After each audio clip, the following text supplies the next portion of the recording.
এক ঝাঁক নবীন প্রজন্ম যেমন প্রার্থী হয়েছিলেন তেমনিভাবেই নবীন প্রজন্মের থেকে প্রচুর যুবক যুবতী রাজনীতিতে এসেছেন। এই যে ফলাফল যেহেতু অল্প বয়স তাদের মধ্যে খানিকটা হতাশা আসবে না একথা জোর দিয়ে বলা যায় না, হতাশা আসাটাই স্বাভাবিক। সেক্ষেত্রে তাদের ক্ষেত্রে আপনার কি বার্তা থাকবে?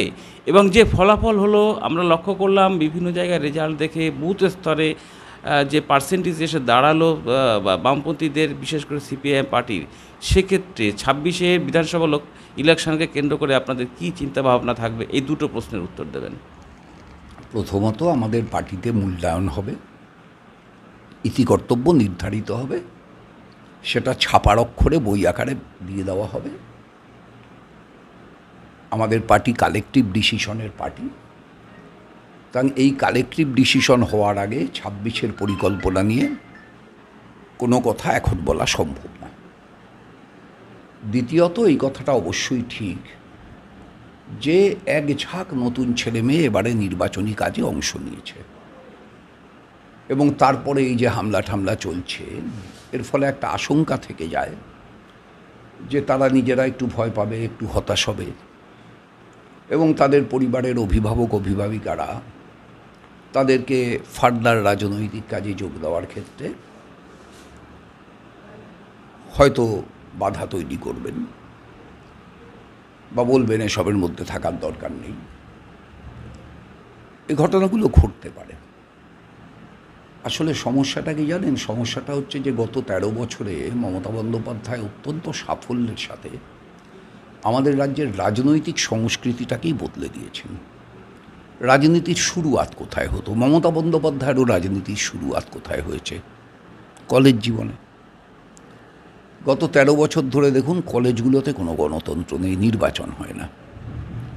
ফলে কলেজগুলোতে ছাত্রছাত্রীরা যারা পড়তে আসে, তরুণ প্রজন্ম যাদের বলে, তারা কলেজ জীবনে রাজনীতির হাতেখড়ি হয় তাদের। আমার নিজেরও তাই হয়েছে। এখন এই যে রাজনীতির হাতেখড়ির জায়গাটা দুর্বল হয়ে গেছে, ফলে রাজনীতির হাতেখড়ির জায়গাটা দুর্বল হওয়ায় এই যে তরুণ প্রজন্ম এসেছে, এই তরুণ প্রজন্ম তারা সকলে একটা রাজনৈতিক ধ্যান ধারণা স্পষ্ট নিয়ে বা একটা মিনিমাম রাজনৈতিক শিক্ষা নিয়ে এসেছে। ব্যাপারটা এরকম না। কেউ পারিবারিক সূত্রে কিছুটা শিক্ষার মধ্যে পেয়েছে, কেউ এলাকা সূত্রে কিছুটা পেয়েছে, কিন্তু সকলেই পেয়েছে এমনটা না। বরং উল্টোটা, যেহেতু যে বয়সে মানুষ সমাজের জন্য ভাবা শুরু করে, সেই বয়সটাকে মমতা ব্যানার্জির সরকার অত্যন্ত সাফল্যের সাথে নেশা, সিন্ডিকেট, তোলাবাজি ইত্যাদির মধ্যে ভাসিয়ে নিয়ে যেতে পেরেছে। এখন এই পাড়াটার ফলে রাজনৈতিক চেতনা সেটা গড়ে ওঠার ক্ষেত্রে দুস্তর প্রতিকূলতা থেকে গেছে। আমাদের যেটা করতেই হবে সেটা হচ্ছে এই যে হাজার হাজার ছেলে মেয়ে কম বয়সী, 18 বছর, 19 বছর, 17, 16, এমনকি 15 বছর আমাদের মিছিলে অংশ নিয়েছে, আমাদের জমায়েতগুলোতে অংশ নিয়েছে, চেয়ার পেতেছে, স্বেচ্ছাসেবকের দায়িত্ব পালন করেছে। এই যে একটা বিপুল বাহিনী, এই বাহিনী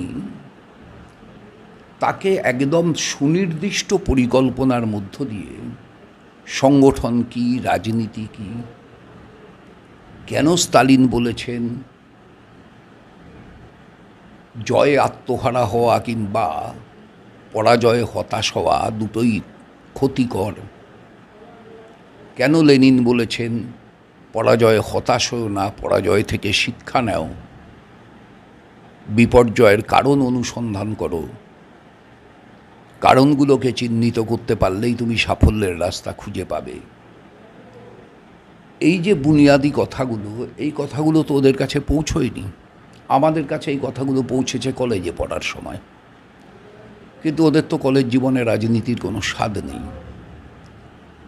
ফলত একটা বড় প্রতিবন্ধকতার মধ্যে এই বয়সটা আছে।